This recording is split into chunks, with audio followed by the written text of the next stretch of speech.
Sa pagpanaw ng Ama ang tahanan ay nagdilim. Ang mga alaala'y naglaho tila mga bituin sa dilim. Sa bawat sulok ng bahay ang kanyang presensya ay hinahanap. Ngunit ang kanyang tinig ngayon katahimikan na lamang. Sa dilim ng gabi ako'y nag-iisa. Mga alaalang bumabalik na tila mga multo sa alaala.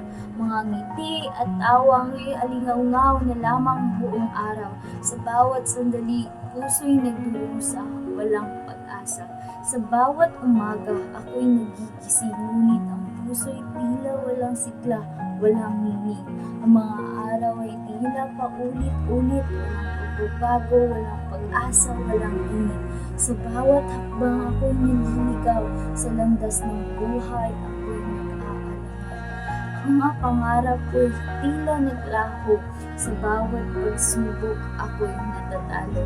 Ang mga gabi puno ng luha, sa bawat pag-ihip na hangin ako'y nagdurusa. Ang mga bituin sa langit tila naglaho.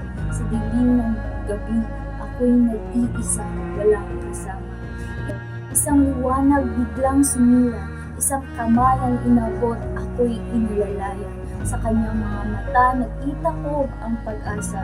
Siya'y dumating tulad ng isang anghel. Sa kanyang mga salita ako'y muling nabuhay. Ang kanyang mga ngiti nagbigay liwanag sa madilim kong mundo. Siya'y naging pag-asa. Sa bawat araw na lumipas sa kanyang presensya'y nagbigay lakas. Ang mga pangarap ko'y muling nabuo. Sa kanyang tabi ako'y muling nagkaroon ng pag-asa. Ngayon, sa bawat pagsikat ng araw, ako'y may bagong pag-asa, bagong simula.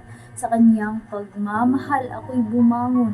Sa kanyang piling, ako'y nagkaroon ng dahilan na makamit ang pangarap ng lahat ay siyang ikakatuwa.